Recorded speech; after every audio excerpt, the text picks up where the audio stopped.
separately. We don't have a march for bisexuals. We don't have a march for transsexuals. We're marching together in a great display of understanding and tolerance of us all. More specifically, how do you plan to get sexual minorities included in the purview of the U.S. Civil Rights Commission? Quite honestly, I can't answer that question. I really don't know how the Civil Rights Commission operates.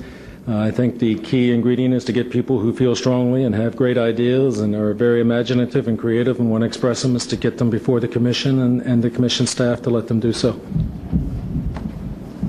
Recognizing that Senator Nunn has already gone on record as being opposed to lifting the gay ban, what is your opinion on how honest the hearings are? My favorite topic.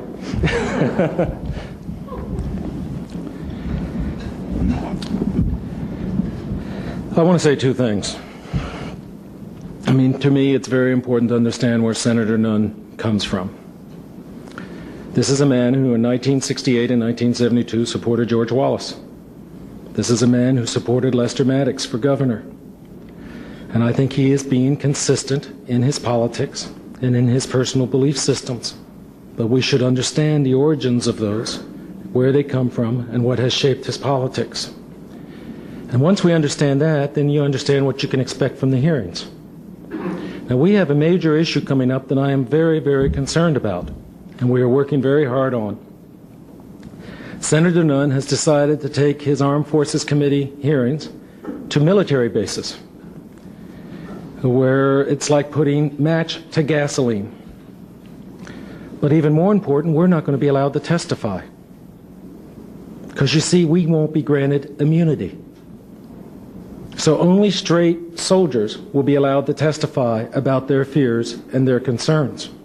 Because of anyone who is a lesbian or a gay who steps up to that microphone, they immediately will be taken in by the prosecutors, taken into an office, stripped of their pay, and put on reserves. So we will not literally be allowed to testify unless we are given immunity during these hearings. And Senator Nunn has made quite clear we will not have immunity. And when you don't only have one side testify in a hearing, it rapidly becomes a witch hunt. And so when you combine his background and his personal belief system and his origins politically with the kind of hearings conducted, I think it becomes very self-explanatory.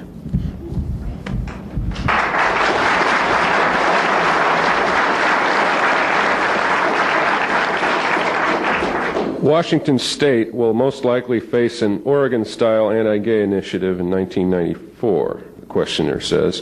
An organization called Hands Off Washington has been formed to counter such an initiative.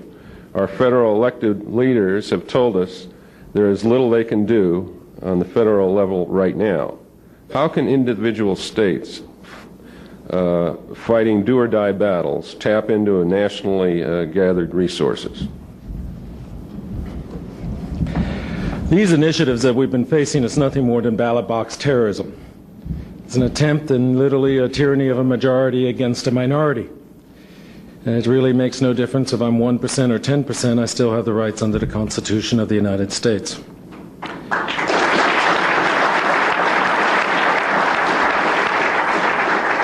You know, we not only face a ballot initiative in Washington State, we face initiatives in 1994 in 12 states across the country.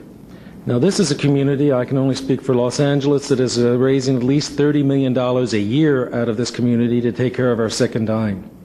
We are likely to face a ballot initiative in California in 1994. That means we have to leave the enormous burden, enormous task that we have in taking care of our sick and dying and have to go raise $2 million and fight yet our fourth initiative on the ballot, each one that they have lost previously. You know, it is so unjust, it is so unfair that it's unbelievable to ask a community that's going through what it's going through to have to fight for its freedom on ballot after ballot, year after year. Now, there's only one answer to that. And that is the passage of a national gay and lesbian civil rights bill that would put an end to this forever.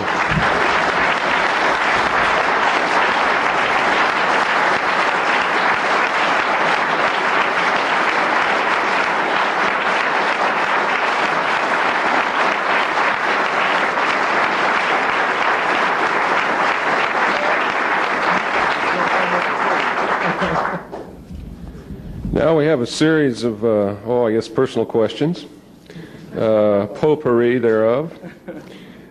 What are your views on outing? Gee, I thought I was going to get a chance to tell you I'm single and available. 1-800-976. That's a tough one. There's so many people I want to out personally. It's really tough.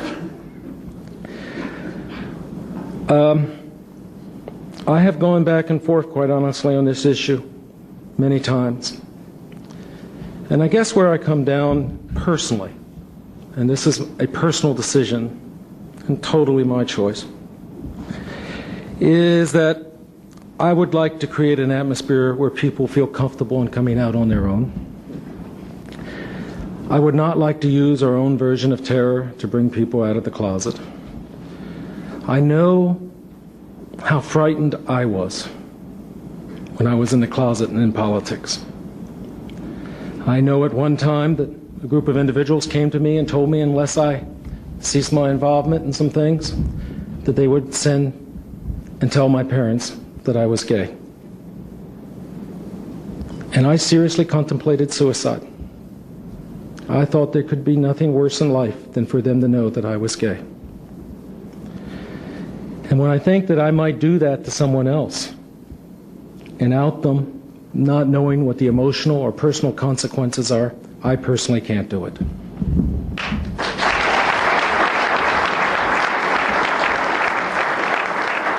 Do you really consider the gay movement as uniformly liberal? If not, what's the role for conservative gays?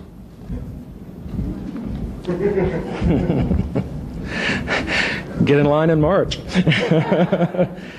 No, I don't. I think one of the things we've learned through AIDS is that we can't depend on either party. I mean, I think that's been one of the hardest lessons that I've had to learn. You know, I spent a good portion of my early years, I worked for Eugene McCarthy and then George McGovern. I hate to go down the list, they all lost. But I worked for candidates almost the whole early part of my life. I was pretty proud of the network and the connections that I had built through that political process. I was horrified when AIDS started, and the people that I loved the most. I've lost 191 people to AIDS so far in my life. And I went to these people for help, and they wouldn't help. They were too afraid to help. There were exceptions that I named in this speech.